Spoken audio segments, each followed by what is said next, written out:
waist and what to look for in an outfit. We're talking about the fabric and how to identify Arab fabric. I've never been to another class that showed you the actual fabric samples. So the way I got started in this, long ago when I first got into Model A's, which was 2008, 2009, I picked up this little Sears catalog for a little bit of nothing. Didn't say it had fabric samples in it, but these are actually pieces of fabric that exist in here from a Sears made-to-order suits. So it wasn't just Sears for the cheap guys in overalls, they had made-to-order custom suits. So I was like, well, how cool is that? I didn't know that stuff existed. So that kind of got me started on the path. Well, I built up a small collection. All the fabric books that you see stretched out on all these tables still don't fill a tote. Except the one book behind me that my nephew calls Big Boy. And it's too big to fit in a tote. But it's a nice suit samples. So some of the samples are big books, some of them are little. Much better. Yes, thank you. Like this book has over 900 fabric swatches in it. Wow. This is a little postcard. It's got 3 or 4 little swatches on it. You could get it in the mail if you were interested in that fabric. So it's a little different, but they all have different samples, different patterns, different sizes. And it's like, why do I find it interesting? Because I'm going through these books and they're talking about the dresses in the catalogs, like, what's chiffon Elizabeth? What's the difference between that and just chiffon? I still don't know. But I have a book where I can feel the difference between flat crepe and canton crepe and all that stuff. So here's an example. I kept reading about flannels. Flannel pants for men. Now, I don't know about you, but the only flannel I was aware of, baby diaper flannel. Or baby clothes flannel. I'm like, what? Women's suits out of flannel? What the heck? So then I grabbed a JCPenney's 1929 fabric sample, and it has wool flannel woven on it, not just the pressed stuff. And it was like, oh, I get it. I can understand now how you could make some flannel pants, summer flannel pants for men. I'm just going to start this one around, because y'all don't want to just sit there and listen to me talk. So I have a few samples we're going to pass as we talk. But that's a little different flannel than we're used to.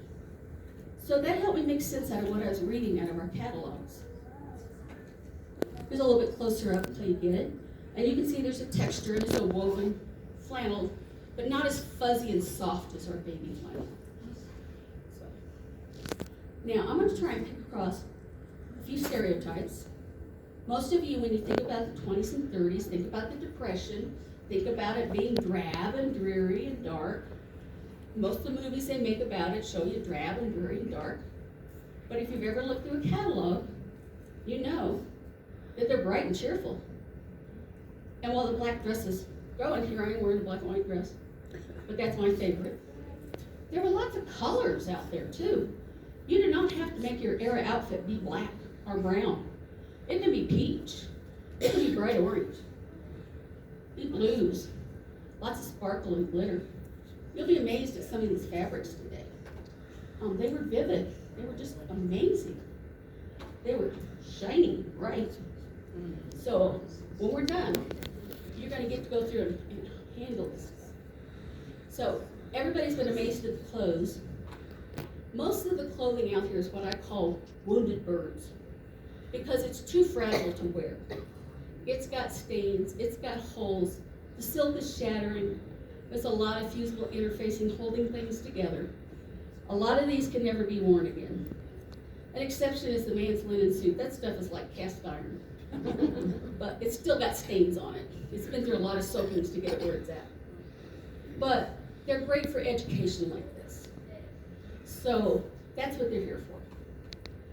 So I want you to be able to, this is instead of don't touch, look, don't touch, this is a please touch.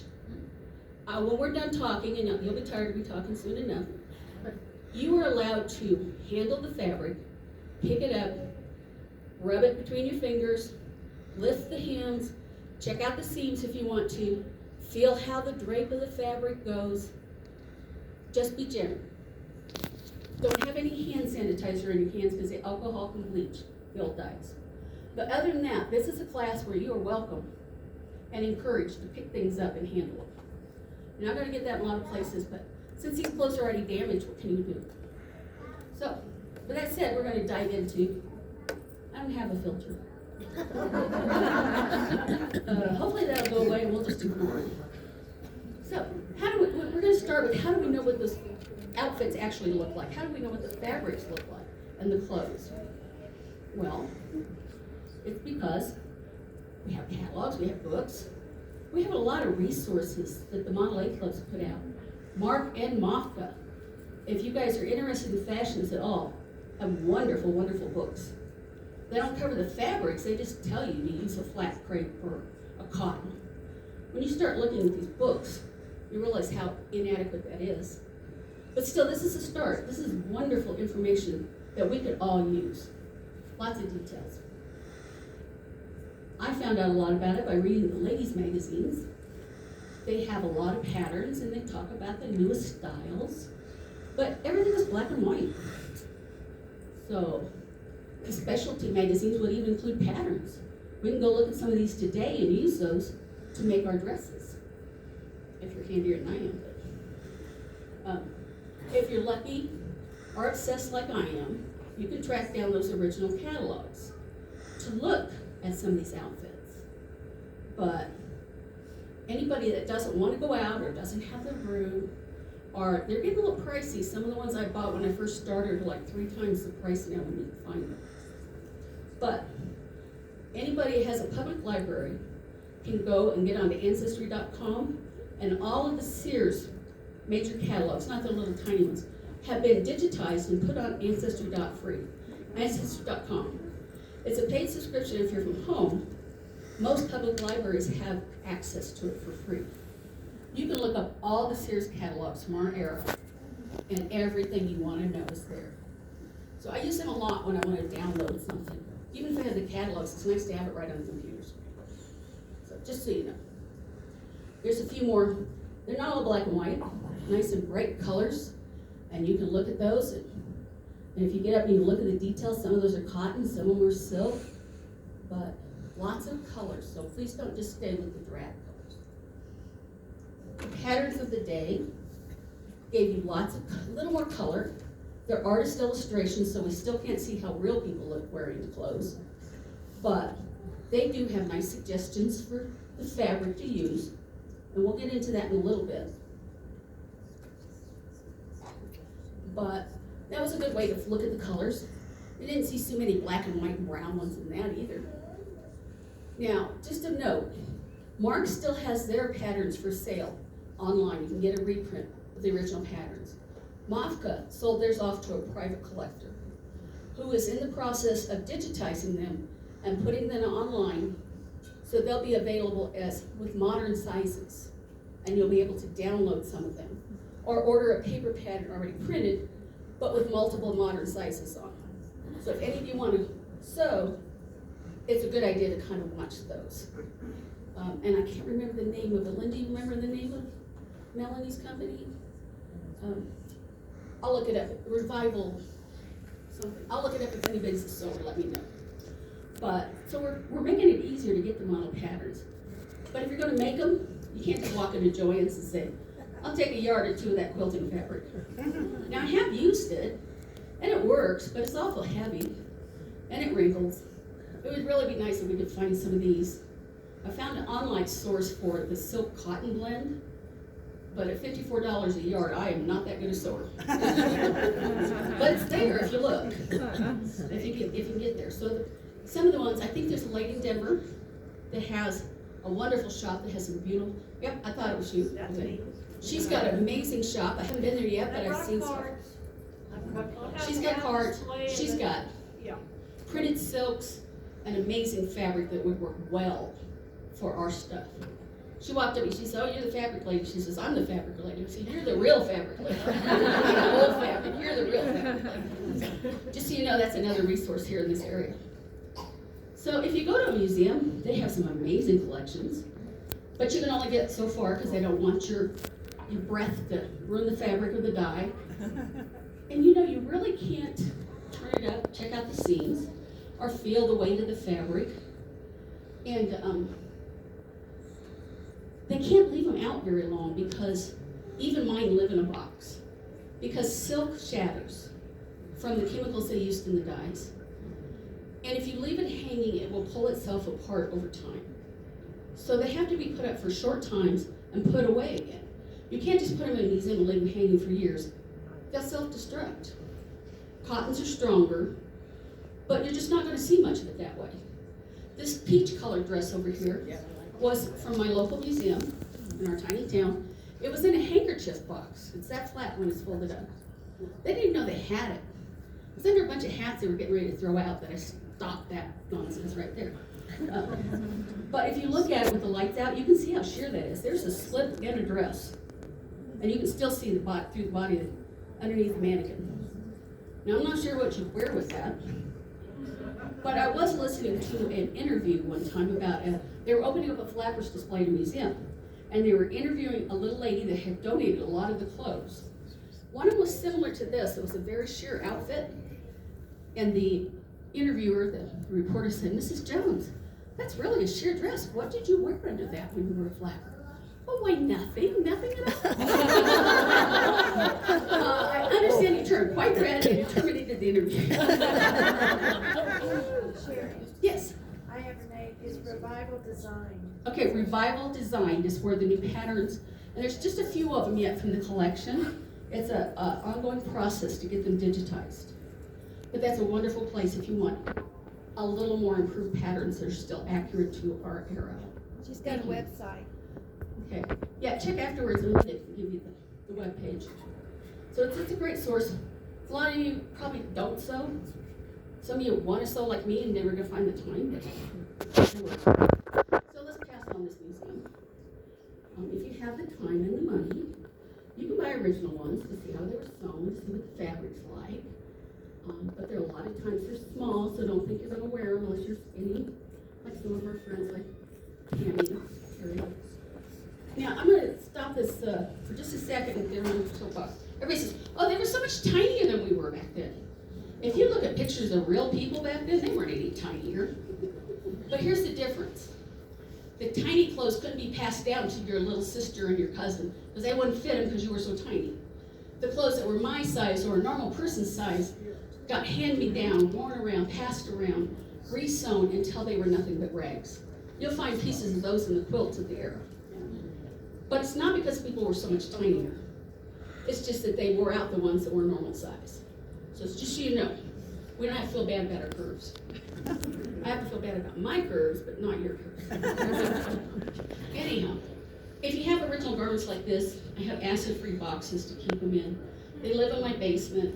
A friend came up the other day and she says, "Okay, I understand why a single lady needs such a big house now." Okay, you haven't seen the catalogs yet. So, but I just started collecting the clothes a couple years ago just to display with the fabric because they're eye candy, so you come look at the fabric closer. Just so you know. So, I only have a couple of outfits that I can permanently date to the subject. This little white dress here, and the one that's on the screen, was in a cedar chest, in a candy box, with a wedding book from 1929, and it was my husband's grandmother's wedding dress. So I know that this dress was sewn in 1929. But the tricky part is, the fabric is older because it was made from the fabric from her mother's wedding dress. But the silk from our era hasn't changed a lot. But the dress itself, the pattern, the design is all made from our era. The peach dress from the museum. I know that Mrs. Snavely wore it in 1928. Documented when we gave it to the museum. As long as her family's memory was accurate. The white linen suit for the man is a bespoke or custom-made suit. Has a label inside it that's very faded, but told me who it was made for in 1929. So I know that is a 1929 suit. Now men's stuff are a lot harder to find because the fashions didn't change as much, and they wore them out. The flannel shirt back there, the wool scratchy thing, had holes through both elbows that are attached. So another windy word, but it's much harder to find men's fashion stuff. But I found a few, just so we have it to show. And there's the orange dress. So all these outfits help us reach out toward the idea of the fabric that we're going to talk about, of all the difference. Because these are just a few examples from thousands and billions of clothes that were made over the years.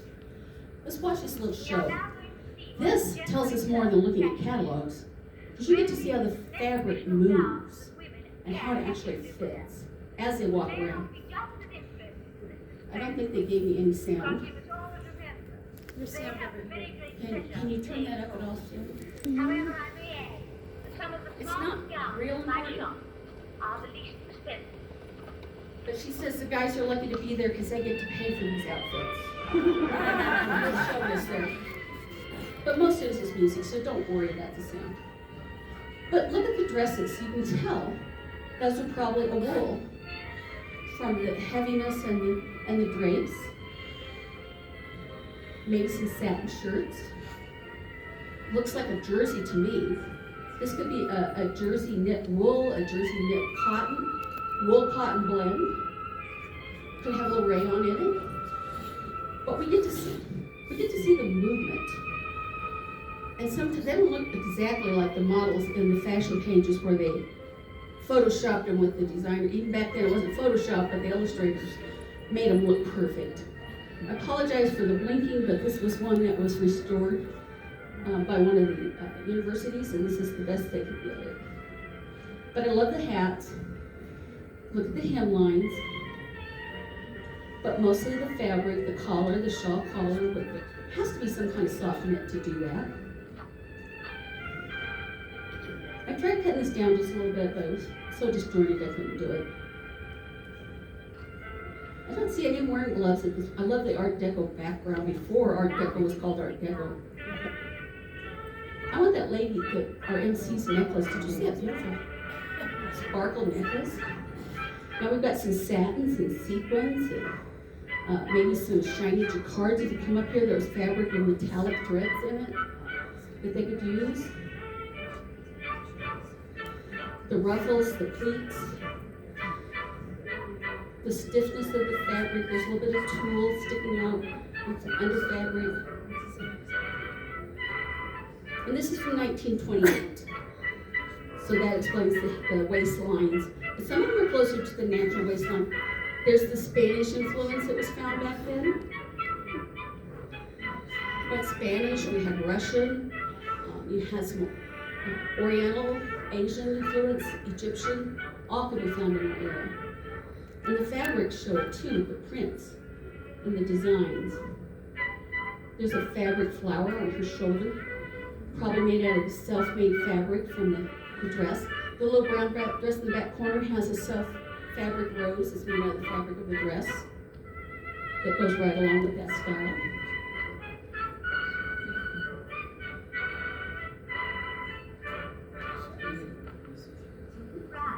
They always end up with the bride back then. There's a little bit of tulle on that skirt, some nice ruffles. The satin, I can't tell, I think that's the liquid satin. There's a wedding dress over here with the liquid satin on it. I did a burn test, it seems to be silk, but I couldn't get enough free thread to tell for sure. But I like these little videos to give us some nice effect. This one they get to really float around and show you those fabric just moving. It's shorter.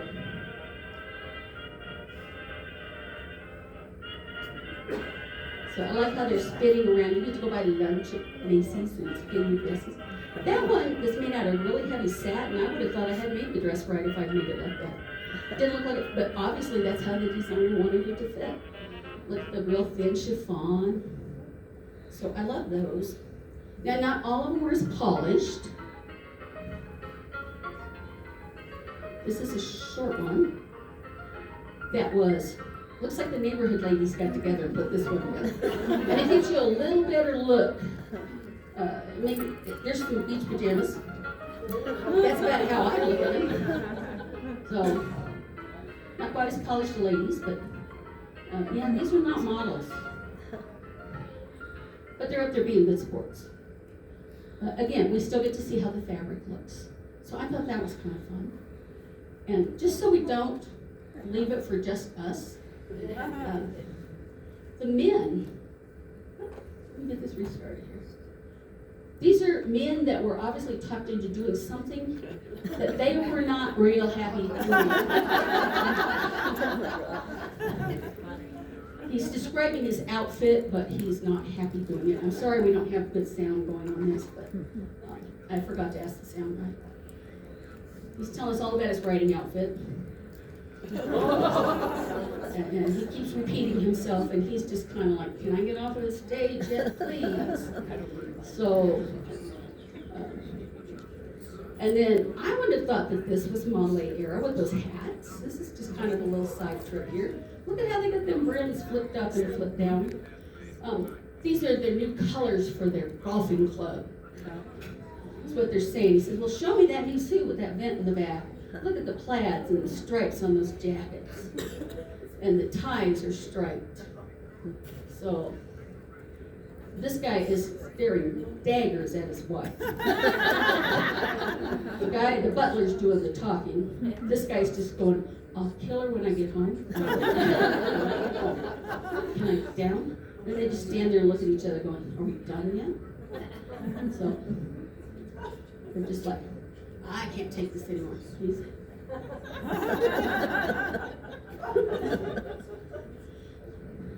This guy's going to explain his sack coat suit. We get to see all the matching vest and the jacket.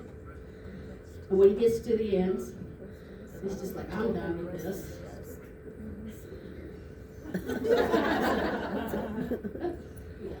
So anyhow, the guys did fashion shows too, but you have to think there were wives in the corner going, get up there, get up there. That's what I would take my husband had done something like this. Now, big part, we're getting into fabric. You can make any pattern you want, but if you make it out of the wrong fabric, an outfit made out of a potato sack just isn't going to look the same as one out of the proper fabric.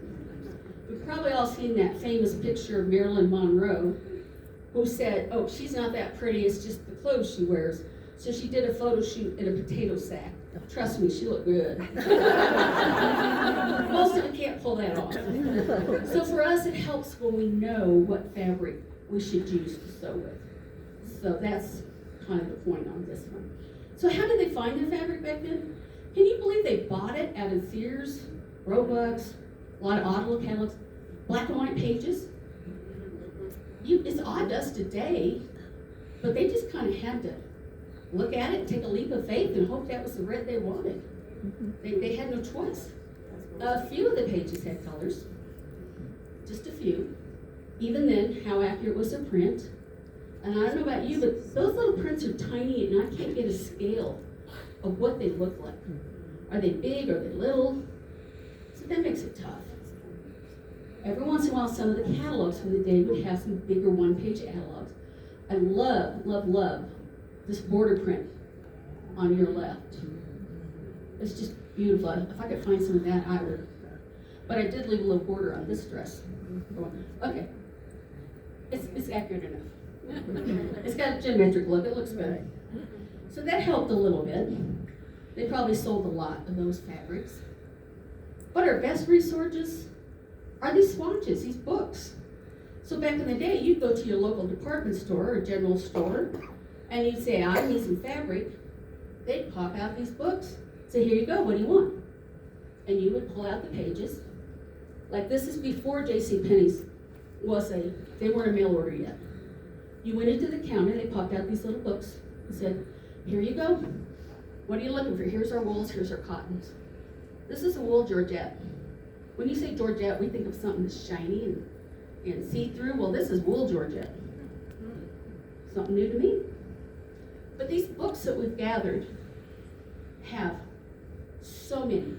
I think that I have about 4,000 fabric swatches at last count.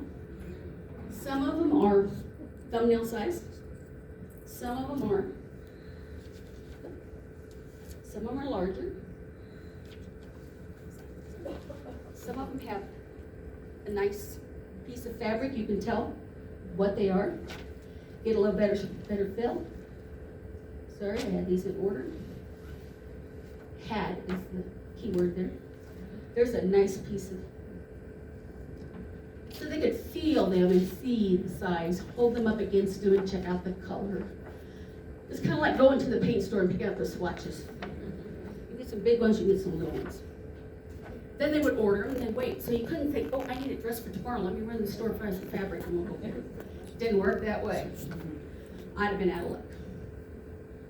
So today you get to talk about how it feels. Because that's how you can't just walk in Joann's. I think I said that.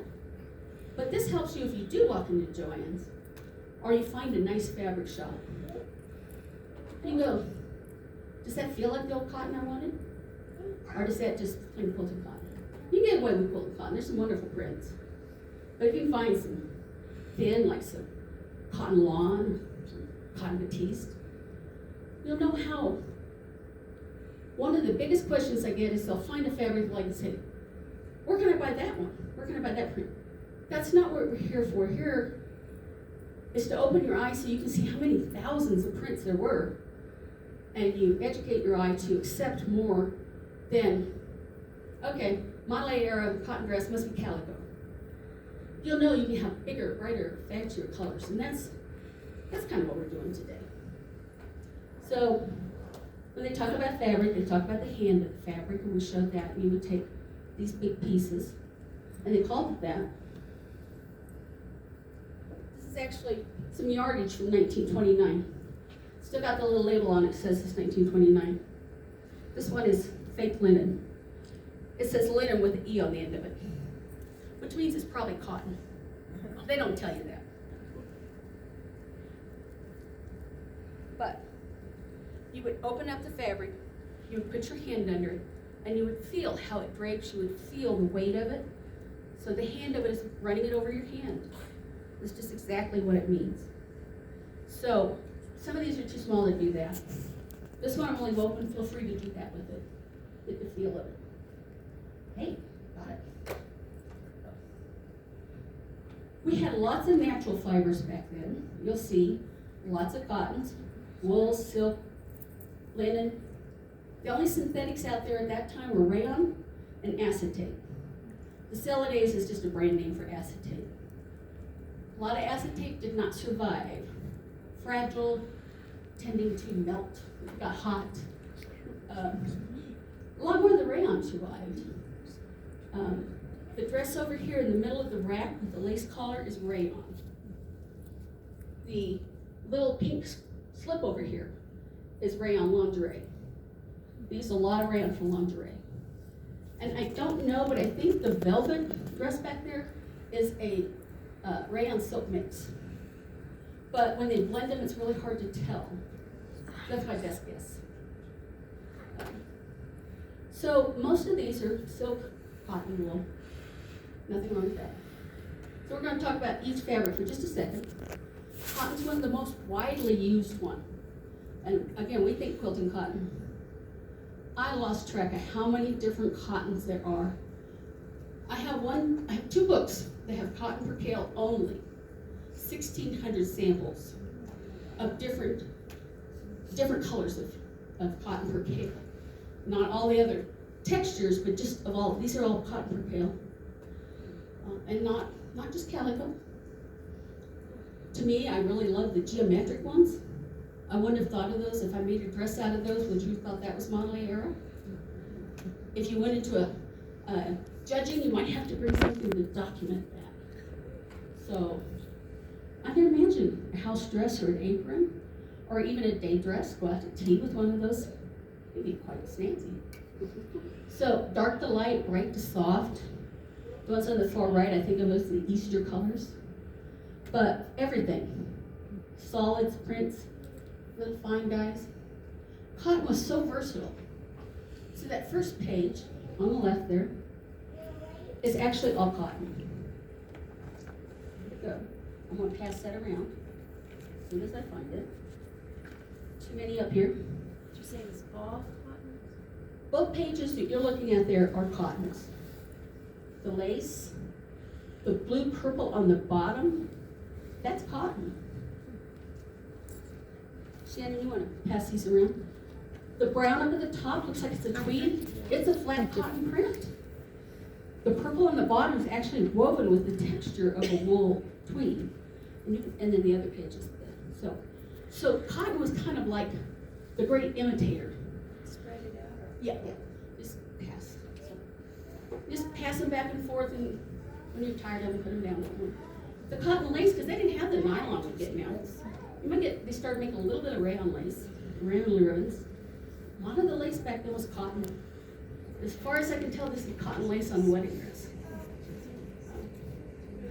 I'm not an expert on any of this. I've just kind of picked this up as I picked up catalogs. So if anybody out there knows more than I do, I'm always willing to learn. You never waste a day when you learn a little more.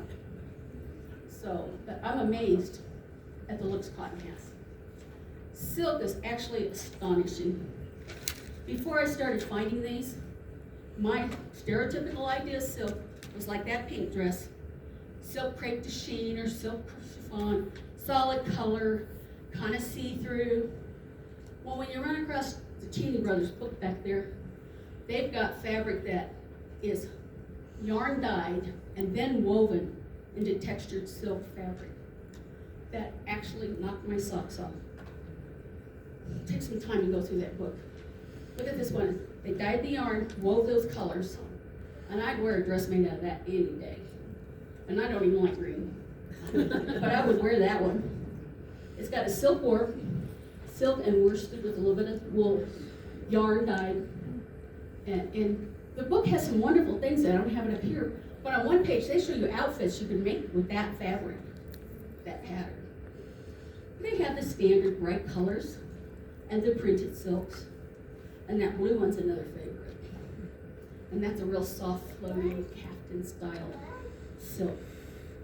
But that book has so many colors of the rainbow in there. Look at all it, and this is nothing. This is a couple pages.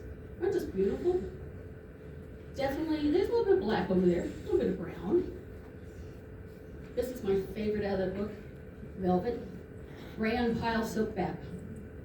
Feels like heaven in a fabric. So soft, so shimmery. This book is another book that has nothing but silk. When I bought it, it's one of the bargains. They wanted $75 for it. They said it was a book of monotone swatches. I'm like, I don't think they know what that word means. Because while it's all one color, no prints, it's full of the rainbow. And this book has like 5 different types of chiffons and 3 or 4 different kinds of crepes. Astonishing. Now the other books scattered around here have silks as well, and silk and cotton and silk and wool, silk brocades that are just gorgeous. Rayon, we talked a little about rayon. Rayon's another one of those imitators. They used to call it art silk. Doesn't that sound romantic? Art silk. Well, it stands for artificial silk. Okay, they just popped that bubble. They eventually stopped them from using it, calling it false advertising. It was implying it was silk when it wasn't. But it was so popular because it was so easy to wash, and you didn't have to iron it. And it really took off. But like you can see on that cotton checking, it's actually a textured fabric that feels like a woven tweed. Different weights.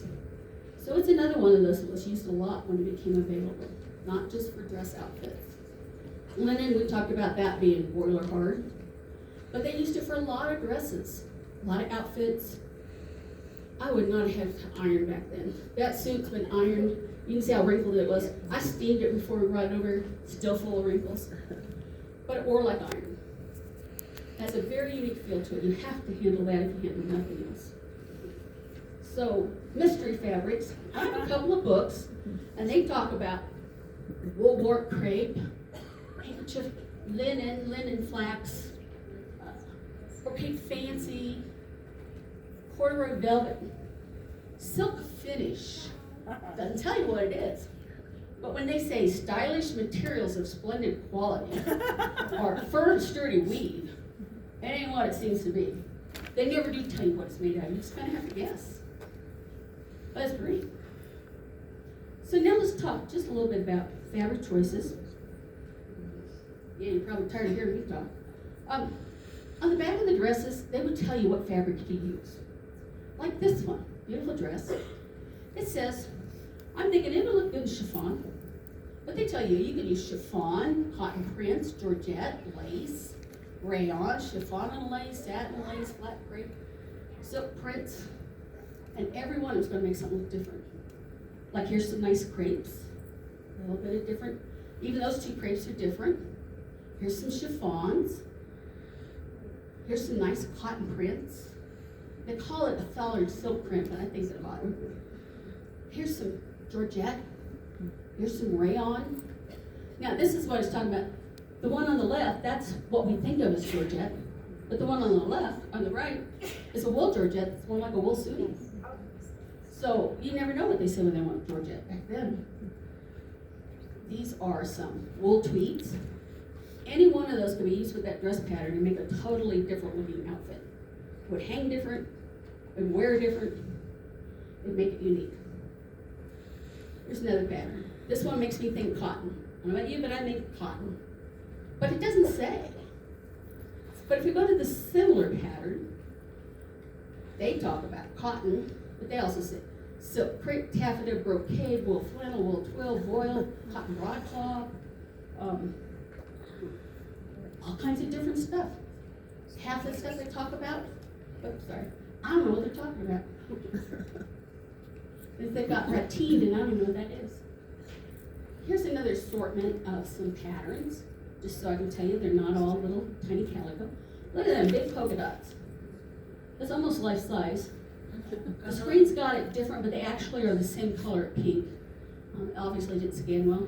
And they suggested that you could make beach pajamas and stuff like that out of them. That'd be fun. Some brocades there in the middle. Look at those big prints there on the next one with the polka dots or the big old flowers. And then some of the bright plaids. Love those.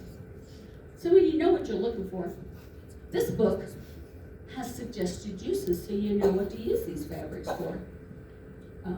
This would be for the middle page, the one with the bright colors.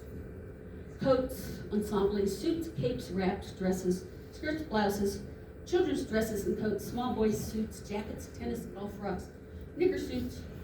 Some of them I'm going like, right. Beach pajamas. There's some nice cottons you could go with that. I've also seen them done in rayon. Mine back in the back is made out of cotton. Those are some pretty geometrics. There's some coordinating geometrics there in the top and bottoms, some matching prints. Some of those are just, I wouldn't think of Monterey colors. Here's some rayon alpaca, which is rayon and wool from the alpaca. It took me a long time to track it down. I could not find alpaca anywhere, and I finally found like a 1917 book that talked about alpaca wool as a textile industry book. So it did exist back then. Last pattern. This is men's shirts.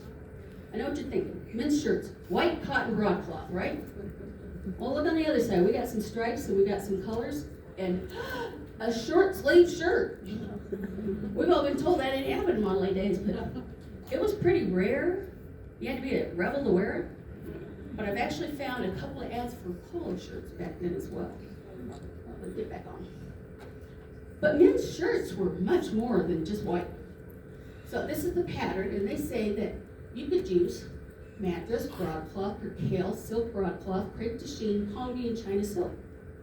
So, Ethan, have you got those pages to add? No, he's busy. Ethan, have you got those pages of the shirt material?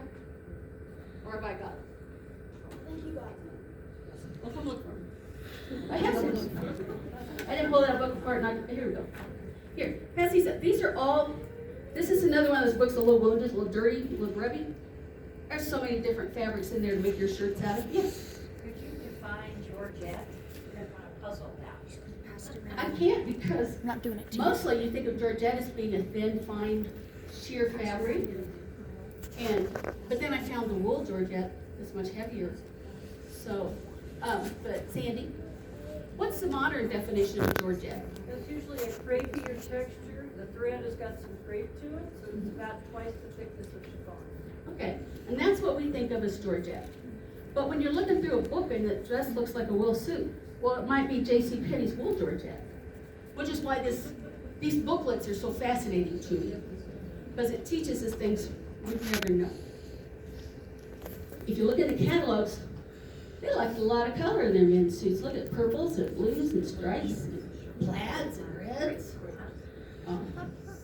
But the booklets I'm sending through have a lot of different colors. There's some big books. That little page on the top, that's what he's sending. And if you look, this shows that these fabrics were suggested for men's shirts. So you guys don't have to wear just white. Don't have to wear white at all. Just a couple quick favorites and we're out of here. If you want to know what men's union suits were made of, you can have a purple and teal. I have an actual Arab union suit over there. A little catalog there that had some fabric. That little page that shows you what's made out of. Some stretch knit for some of the other shorts, so that's always fun. That's the only catalog that I've ever found that had men's socks and ties fabric samples. So you could get silk and rayon hose or just silk hose for men. Those are men's socks. I bought one book just to get that rainbow colored tie-dye looking stuff. Because I'm like, they have got to be kidding me. And it's actually a sport satin. But does that not look like 70s tie-dye to you? If I wore that into a judging contest, you're not going to get me. But there it is, in a book. And this has got to be my favorite out of all of them. That tiger striped corduroy was suggested. Corduroy for bathrobes, lounging robes, kimonos, men's smoking jackets, sports coats, and a few other things. Can you imagine a man's sport coat in 1929 made out of that fabric? We must be talking college kids. And I like the striped flannel next to it. You can make a pair of breeches out of that to go with it. But that's corduroy. That's a velvet corduroy from those years. So, I think it's pretty cool. Anyhow, I'm not going to talk anymore. I'm probably pretty happy to sleep already. And I want you to have some time. Again, if you have questions, come find me. Please pick up the fabric, pick up the clothes, touch them, handle them, all you want, ask any questions you want. Hopefully, we'll learn a little more about what the fabric actually felt like. Thank you for coming. Can I ask Yes. a question? Questions? Where were most of the manufacturers located? You know, it seems that most of them are on the East Coast. I've found a lot of them in Pennsylvania and over in that area. Pittsburgh, up in by the Great Lakes where they get shipping and stuff. Most of them will have on the front, but a lot of them talk about Paris, London, New York. Yeah. My Bellis has catalogs. I don't have any fabric ones, but they were Paris, London, New York, Kansas City. And I just moved from Kansas City, so I got a soft part for that. Anywhere they could build the big mills. So, but if they're not listed, I don't know. It's not something I pay a lot of attention to. Anybody else got questions? Sherry, we can turn the lights back on. Yeah, we will. Are any other questions before I let you get up and actually handle this stuff? Okay, thank you for coming.